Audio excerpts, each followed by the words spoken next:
ज़हीरुद्दीन बाबर किस्त नंबर 1। ज़हीरुद्दीन बाबर तारीख का एक रोशन बाब और अज़्म व हिम्मत की चट्टान था, जिन्होंने हिंदुस्तान में मुग़ल सल्तनत की बुनियाद रखी। माजी के औराक पलट कर देखें तो मंगूलों के उस फर्जंद जलील ने अपने आबा व इजदाद की तारीख ही बदल डाली। मोहतरम नाजरीन, आज से हमारी वीडियो सीरीज इज़्किस्तान के शहर फरगाना में पैदा होने वाले इसी अजीम व इल्शान शहनशाह यानी ज़हीरुद्दीन बाबर के हालात ज़िंदगी, जद्दोजहद और फुतूहात के बारे में है।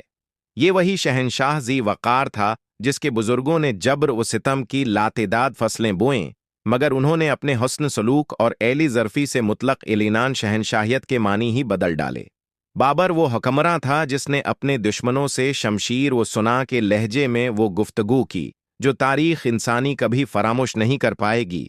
वो जिस्मों का ही नहीं, दिलों का भी फातिह ठहरा, और क्यों ना होता कि वो सैयद मेहदी जैसे मर्द कुलिंदर की दुआओं का समर था, जिन्होंने बारगाह ज़वाल जलाल में वारिस फरगाना की पैदाइश के लिए दिन रात दुआएं की थीं, और जिसके सर पर हज़रत मूसी आशिकान रहमतिल्लाह अलैह जैसे मर्द रोशन ज़मीर का दस्त शफ़क़त था। आपकी दुआओं और मोहब्बतों के साए में रहकर उसने उन गंत फुतूहात हासिल कीं। इसके गंती के मुग़ल शह सवारों ने पानीपत की तारीख़ी जंग में अजीम शान फ़तह हासिल की। इसी मर्द हक़ की दुआ से बाबर ने कफ्र की सरज़मीन पर अल्लाह का घर तामीर करके अहद वफ़ा निभाया, जो बाबरी मस्जिदन के नाम से आज भी हिंदुस्तान की सरज़मीन पर मौजूद है। समरकंद के एक सरसब्ज़ और शादाब गोशे में एशिया के अजीम फ़ातिह अमीर तैमूर का शानदार मकबरा तामीर किया गया था।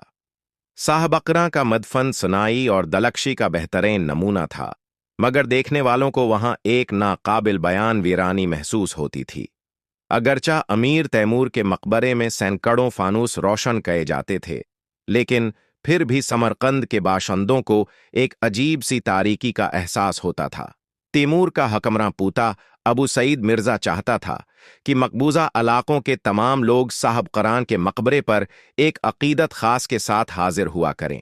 अबू सईद मिर्ज़ा की इस ख्वाहिश का एक ही मफहूम था कि अमीर तैमूर मरने के बाद भी आम लोगों की नज़रों में इस तरह मोहतरम ठहरे जैसे कोई इमाम या कोई वली कामिल।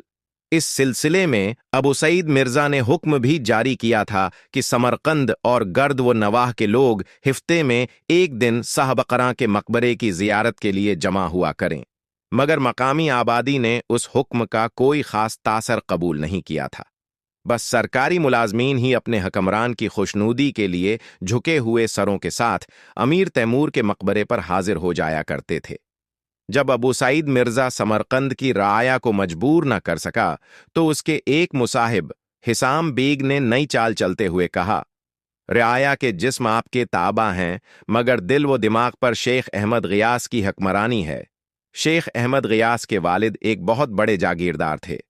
अहमद गियास ने अपने सरमायादाराना माहौल के तकाज़ों से बगावत करते हुए मजहबी तालीम हासिल की और हमेशा के लिए दुनियावी रंगीनियों से मुना मोड़ लिया। उनके दिन हुसूल तालीम में गुजरते और रातें याद लही में। फिर जब शेख अहमद गियास के वालिद का इंतकाल हुआ तो एक बहुत बड़ी रकम विरासत के तौर पर उनके हिस्से में आई। अहमद गियास ने हासिल होने वाली दौलत का बड़ा हिस्सा एक मदरसे की तामीर में खर्च कर दिया। इस मदरसे है में तमाम तालिब इल्म मुफ्त तालीम हासिल किया करते थे। तालिब इल्मों की अक्सरियत मिफलिस और नादार बच्चों पर मुश्तमिल थी। समरकंद के बाज़ उमरा के बच्चे भी इस मदरसे में तालीम हासिल करते थे। जब अपने बच्चों की तालीम के सिलसिले में समरकंद के उमरा शेख अहमद गियास को मुआवजा देने की कोशिश करते तो शेख अंतहाई प्रजलाल लहजे में फरमाते, चिंद सक्कों के अवज़ अपना इल्म फरोख्त नहीं करता, ये मेरा मुदर्रिसा है, इशियाए खुर्दनी की कोई दुकान नहीं। शेख अहमद गियास की उस कलंदराना अदा ने उन्हें अवाम के साथ साथ खवास के हलकों में भी मुअज़्ज़िज़ और मोहतरम बना दिया था। अबू सईद मिर्ज़ा का मुसाहिब खास हुसाम बैग भी एक बार शेख अहमद गियास की खिदमत में हाजिर हुआ था और उसने किसी मुफलिस और नादार इंसान की तरह शेख के हुजूर अपनी दरख्वास्त पेश की थी। हज़रत, सारे आलम में आपके रूहानी कमालात का शूर है, फिर ये अबर करम मुझ पर क्यों नहीं बरसता? मुझे बताने वालों ने बताया है कि अगर एक आपकी नज़र करम मेरी जानिब है उठ जाए तो गर्दिश वक्त के सारे अंदाज बदल जाएंगे और मैं आसानी के साथ विजारत खजाना के मनसिब तक पहुंच जाऊंगा। शेख बस यही मेरा एक ख्वाब है जिसे देखते देखते आंखें पत्थराने लगी हैं। अगर आपकी दुआओं से मुझे मेरे ख्वाबों की ताबीर मिल गई तो आपके मदरसे के नसीब जाग जाएंगे।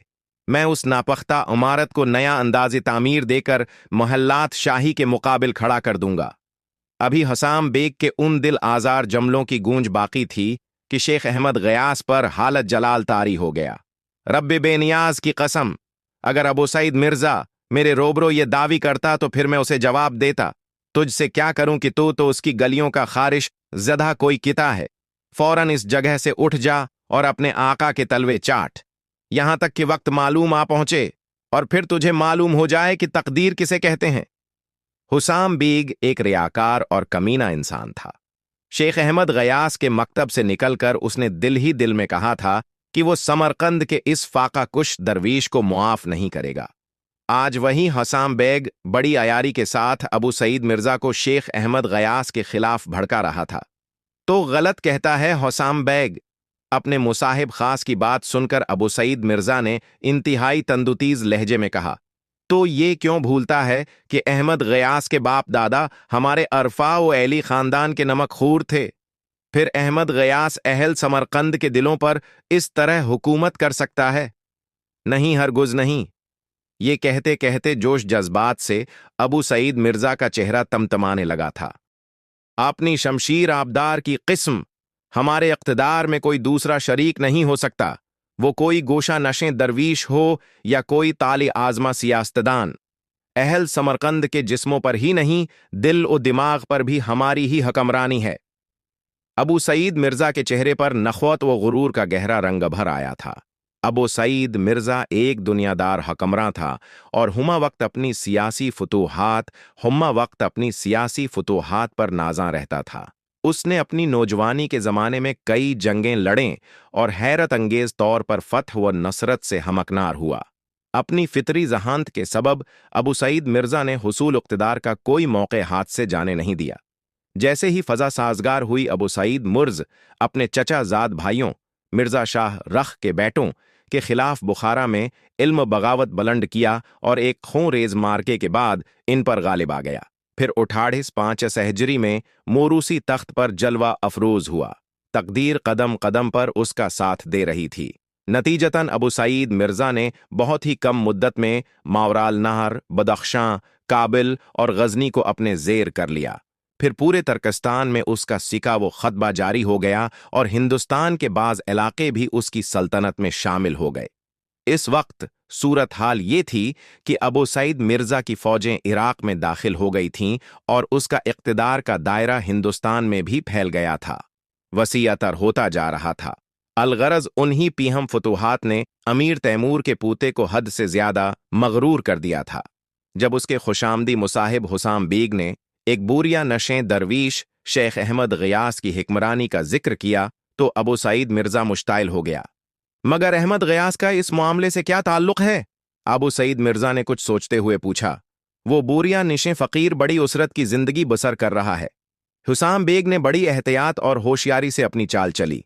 आस के खाली दामन में अपने दस्तकार कशा से चंद तलाई सके डाल दीजिए, वो फाका ज़दा इंसान साह बकरा मकान में कसीदे पढ़ने लगेगा और फिर अहल समरकंद पर यह राज फाश हो जाएगा कि अमीर तैमूर किस जाह व जलाल के हामिल थे और उनकी बुलंद अक़बाली कभी जवाल पज़ेर नहीं हो सकती। जब वो बुसीदा लिबास फ़कीर फ़ातिह आलम की बख्शी हुई खुलात फ़ाखरा दस्तार से अमीर की कब्र साफ करेगा तो अहल शहर ये मंजर देखने के लिए क़तार दर क़तार उस तरफ का रख करेंगे और उस तरह शाहवाला के फरमान मुक़द्दस की आबरो रह जाएगी। वरना अब तो ये सूरत हाल है कि अगर मैं फ़ातिह आलम के हुजूर कमज़ात और बदनसब लोगों की बातें दहरा दूं तो आसमान टूट पड़ेगा और गुनाहगार के होंठ सीकर रह जाएंगे। ये कहते हुसाम बेग ने अबू सईद मिर्जा के पैरों पर सिर रख दिया। ऐ साहब जाह व जलाल, मुझसे इस फरमान मुक़द्दस की तजलील बर्दाश्त नहीं होती। अगर चंद रोज में शाहवाला के हुक्म की तामील नहीं हुई तो लोगों के दिलों से चंगेज खां के जानिशीन की हैबत उठ जाएगी और हुजूर के दुश्मन नासागार फजा से गैर मामूली सियासी फायदा उठाएंगे। सिपाहियों ने अबू सईद मिर्जा के हुक्म पर शेख अहमद गयास के साथ बड़ा बेरहमाना सलूक किया था। समरकंद के एक आलम को अबू सईद मिर्जा के सामने पेश करते हुए पूरी ताकत से धिका दिया गया, यहां तक कि शेख की दस्तार खुलकर फर्श पर गिर गई और अहमद गियास तख्त के पाए से टिकरा गए। चोट की शिद्दत से उनका चेहरा लहूलुहान हो गया। फिर वो बड़ी मुश्किल से उठे और अपनी दस्तार को सिर पर बांध लिया। देखने वाले गवाह हैं कि मैं खुद चलकर एक हुक्मरान के दरबार तक नहीं आया हूं। पेशानी और रुखसारों से बहने वाला खून शेख की दाढ़ी को भगोता हुआ सीने पर जमता जा रहा था, मगर अहमद गियास के लहजे की तमानियत और ठहराव से जाहिर हो रहा था कि वो इस संगीन हादिसे को कोई अहमियत नहीं दे रहे हैं। तन्हा और नहीफ व निजार जिस्म तेरे ताकतूर शहवारों का मुकाबला नहीं कर सकता था, इसलिए मजबूर कर दिया गया। फिर भी ए अबू सईद मिर्जा, पूरे होश व हवास के साथ सुन ले कि मेरा कमजोर जिस्म जरूर तेरे दरबार में मौजूद है, मगर मेरी रूह और मेरे दिल व दिमाग यहां हाजिर नहीं हैं और वो हाजिर हो भी नहीं सकते। बेशक तूने मेरे गोशत और हड्डियों को अपने हुक्म की जंजीर पहना दी, मगर मेरा ज़हन और मेरा कल्ब अभी तक आज़ाद हैं, वो तेरी गुलामी से इनकार करते हैं। हम चाहते हैं कि तू साहब बकरा के मज़ार का खदमतगार बन जा और सुबह व शाम अपनी दस्तार से अमीर आली मकाम की कब्र पर जारूब कशी कर। हमारी दिली ख्वाहिश है कि तो शब और रोज़ अमीर तैमूर की शान में कसीदा ख्वानी करे, ताकि अहल समरकंद को फातिह एशिया की अजमतों का इदराक हो सके। हम ये मंजर भी अपनी आंखों से देखना चाहते हैं कि तर्कस्तान और दीगर ममालिक के लोग साहब बकरा के मज़ार पर इस तरह क़तार दर क़तार आएं, जैसे वो इमाम बुखारी की कब्र पर हाजिर होते हैं, और फिर देखने वाले बेसाख्ता पुकार उठें कि दुनिया में साहब बकरा से बड़ा कोई फातिह नहीं। अबू सईद मिर्जा के ज़हन में पैदा होने वाला शैतानी वसुसा उसकी ज़बान तक आ गया था। अबू सईद मिर्जा का ख्याल फासिद सुनकर शेख अहमद गियास लर्ज उठे। अबू सईद मिर्जा, तेरे सिपाहियों ने मुझे जिस कदर उजीतें पहुंचाई हैं, मैं उन्हें अल्लाह के वास्ते मुआफ करता हूं। दौलत व इक़्तिदार की कथरत ने तुझे ज़हनी खलल में मुब्तला कर दिया है। अल्लाह की बख्शी हुई बेशुमार नामतों का शक्र अदा कर और अपने दिल हर दूसरे की भलाई का ख्याल रखो। वो दिमाग को इस शैतानी हरबे से महफूज रख। मुझे वापस जाने दो कि इल्म के तलबगार मदरसे में खाली बैठे होंगे। मेरे पास वक्त बहुत कम है। तुझे क्या खबर कि तेरी उस नादानी ने कैसे कीमती लम्हात बर्बाद कर दिए। अबू सईद मिर्जा, मुझे जाने दे और फौरन अपने उस गुनाह से ताइब हो जा। तेरे पास भी वक्त बहुत कम है। ऐ समरकंद के कोचागरो, तुझे नहीं मालूम कि हम हर्फ इनकार सुनने के आदी नहीं हैं। अबू सईद मिर्जा गजबनाक होने के बजाय मुस्कुराया। वो एक दरवीश बेसुरो सामा की बेचारगी से लुत्फ अंदोज हो रहा था। तो कौन से वक्त की बात कर रहा है? यहां तो सारा वक्त ही हमारी गिरफ्त में है। हम तुझे उस तरह जाने नहीं देंगे। अहल दरबार, तुम गवाह रहना कि हज्जत पूरी हो चुकी और अल्लाह के इस आजिज बंदे ने अपना फर्ज अदा कर दिया। अहमद गियास ने अबू सईद मिर्जा के दरबारियों पर निगाह की, मगर वहां सबके चेहरों पर नखवत व गुरूर का रंग नमाया था और आंखों में शदीद नफरत की परछाइयां लरज रही थीं। पूरे दरबार में बस एक मौलाना काजी थे जो बहुत ज्यादा परेशान नजर आ रहे थे। मौलाना काजी समरकंद के एक आलम व फाजिल इंसान थे। दुनीवी उलूम में महारत रखने के साथ साथ सियासत के फन से भी बखूबी वाकिफ थे। अगरच्चा दरवीशी उनका मिजाज नहीं था, फिर भी वो साहब किरदार शख्स थे। उन्हें अंदाजा था शेख अहमद गियास जवां साल होने के बावजूद किस पाए के बुजुर्ग हैं, लेकिन वो एक मर्द दरवीश को अबू सईद मिर्जा के पंजा जुल्म से नजात दिलाने की ताकत नहीं रखते थे। यही वो एहसास मजबूरी था जिसके बायस मौलाना काजी शदीद अजीत में मुब्तला थे और बार बार पत्थराई हुई आंखों से शेख अहमद गियास की तरफ देख रहे थे। ये मुमकिन नहीं अबू सईद मिर्जा। शेख अहमद गियास की नजरें दरबार के मुख्तलिफ गोशों से गुजरती हुई मुगल हकमरां के चेहरे पर मरकूज हो गईं। हजरत इमाम बुखारी दिलों के फातेह हैं, उनकी सल्तनत को कभी जवाल नहीं होगा।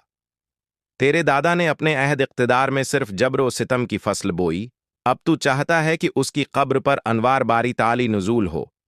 मुआज़ल्लाह, अगर तेरे दादा की कब्र शक हो जाए तो तू अपनी आंखों से देख लेगा कि वो किस अजियत व करब में मुब्तला है और इस पर कैसा दर्दनाक अजाब नाजिल हो रहा है। शेख अहमद गियास की गर्मी गफ्तार से अबू सईद मिर्जा का पीरायण इक़्तिदार जल उठा था। اہل دربار نے آج سے پہلے کسی انسانی لہجے کی ایسی سرکشی نہیں دیکھی تھی، اس لیے سب کے سب فرد جذبات سے پتھرا کر رہ گئے تھے۔ پھر شیخ پر تشدد کا سلسلہ شروع ہو گیا۔ احمد غیاث پر دن میں کئی بار تازیانے برسائے جاتے، کئی بار ان کا لباس خون سے سرخ ہو جاتا اور وہ کئی بار بے ہوش ہو جاتے۔ جب بھی ہوش آتا تو ان سے ایک ہی مطالبہ کیا جاتا: صاحب اقراء کے مزار کی مجاوری قبول کر لے، ورنہ تیرے اور موت کے درمیان بہت کم فاصلہ رہ گیا ہے۔ شیخ احمد غیاث جابر وقت کے مطالبے کا ایک ہی جواب دیتے: میں اپنی موت سے راضی ہو چکا ہوں، بس مجھے اسی کا انتظار ہے۔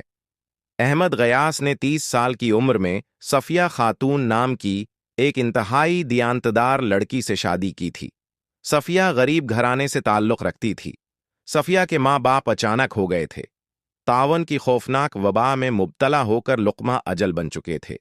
بس دور کی ایک رشتہ دار عورت سارہ تھی جو خود بھی اپنے شوہر اور کئی بچوں کے ساتھ غربت و افلاس کی زندگی بسر کر رہی تھی۔ صفیہ نے 2 سال تک رفاقت کا حق اس طرح ادا کیا کہ احمد غیاث اپنی شریک حیات سے راضی تھے۔ پھر یہ وفا شعار و اطاعت گزار بیوی اپنی خوبصورت ترین نشانی چھوڑ کر دنیا سے رخصت ہو گئی۔ احمد غیاث نے اپنے نومولود بچے کا نام جمال الدین احمد رکھا، جسے وہ محبت میں احمد جمال کہہ کر پکارا کرتے تھے۔ یہ بچہ اپنے رنگ اور نقش و نگار کے اعتبار سے اس قدر دلکش تھا کہ دیکھنے والے دیکھتے ہی رہ جاتے تھے۔ احمد جمال کے چہرے سے شعاعیں سی پھوٹتی تھیں، چاند کی ٹھنڈی روشنی کی سی شعاعیں جنہیں دیکھ کر نظروں کو سکون اور دل و جان کو قرار حاصل ہوتا ہے۔ احمد غیاث جب بھی احمد جمال کی طرف دیکھتے تو بڑے پرسوز لہجے میں یہ دعا کرتے: خلاق عالم تجھے ہر بری نظر سے محفوظ رکھے۔ بغیر ماں کے بچے کی پرورش کرنا ایک بڑا آزمائشی مرحلہ تھا۔ احمد غیاث نے صفیہ کی رشتہ دار عورت سارہ کو اس بات پر آمادہ کر لیا کہ وہ احمد کو دودھ پلانے کے ساتھ ساتھ بچے کی نگہداشت بھی کرے۔ اس سلسلے میں احمد غیاث ہر ماہ سارہ کو بہت زیادہ معقول معاوضہ دیا کرتے تھے۔ ان کے پیش نظر یہ بات بھی تھی کہ اس بہانے سارہ کے بچوں کی بھی مالی امداد ہو جائے گی، اگرچہ خود ان کے خاندان میں بھی کئی عورتوں نے رسم دنیا نبھانے کے لیے احمد جمال کی پرورش کی ذمہ داری اپنے سر لینا چاہی تھی، لیکن احمد غیاث ایک غیرت مند انسان تھے۔ انہوں نے کسی تامل کے بغیر احسان جتانے والی ان عورتوں کی مصنوعی ہمدردی کی اس پیشکش کو مسترد کر دیا تھا۔ اس کے علاوہ سارہ کے انتخاب کی وجہ یہ بھی تھی کہ وہ ایک پرہیزگار خاتون تھی، اس لیے احمد غیاث چاہتے تھے کہ ان کے بچے کے جسم کو پروان چڑھانے والا دودھ کسی صاحب کردار عورت کا دودھ ہو۔ نتیجتاً سارہ بڑے خلوص اور دیانتداری کے ساتھ احمد جمال کی دیکھ بھال کر رہی تھی۔ اکثر ایسا ہوتا کہ وہ احمد جمال کی خاطر اپنے بچوں کو بھی نظر انداز کر دیتی۔ شیخ احمد غیاث جب یہ منظر دیکھتے تو شدت جذبات سے ان کی آنکھوں کے گوشے بھیگ جاتے اور وہ سارہ کے حق میں دعائے خیر کرنے لگتے۔ جب احمد جمال 1.5 سال کا ہوا تو شیخ احمد غیاث نے کسی قدر سکون کا سانس لیا۔ باپ کو دیکھ کر بچے کا ہمکنا، بے اختیار مسکرانا بڑے جانفزا مناظر تھے۔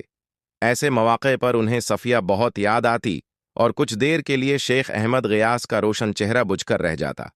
پھر وہ یہ کہہ کر اپنے دل کو مطمئن کر لیتے کہ دنیا میں جو کچھ ہے وہ اللہ کی طرف لوٹ جانے والا ہے۔ پھر وقت نے عجیب کروٹ لی۔ احمد غیاث پس دیوار زندہ جا پہنچے۔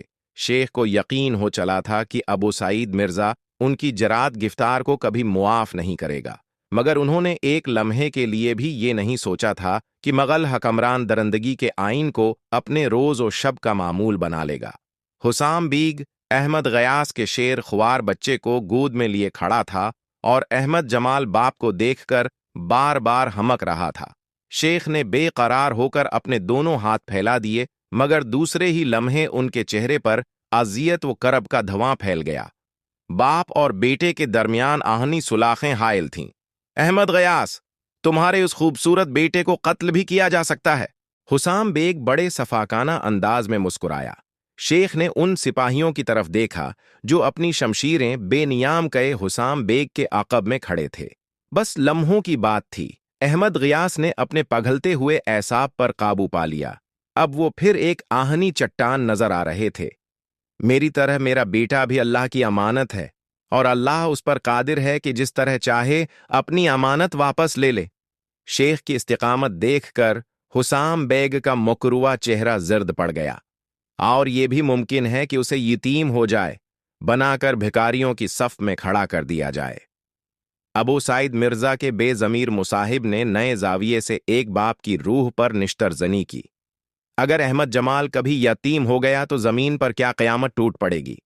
शेख के लहजे में बड़ा ठहराव था। बेशुमार बच्चे अपने सैनों पर दाग यतीमी सजाए कोचा दर कोचा फिरते रहते हैं। अल्लाह बेनियाज है, जिसे जैसा चाहे लिबास पहना दे।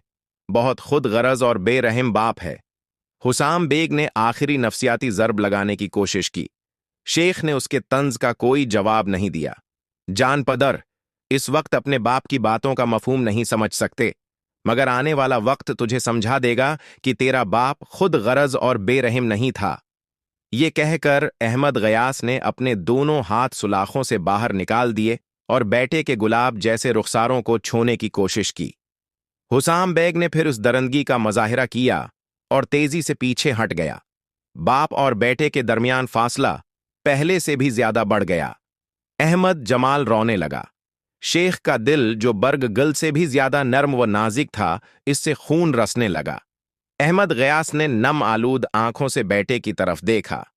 अल फुराक, मेरे बेटे जमालुद्दीन अहमद, अल फुराक, ये कहकर शेख ने मुना फेर लिया।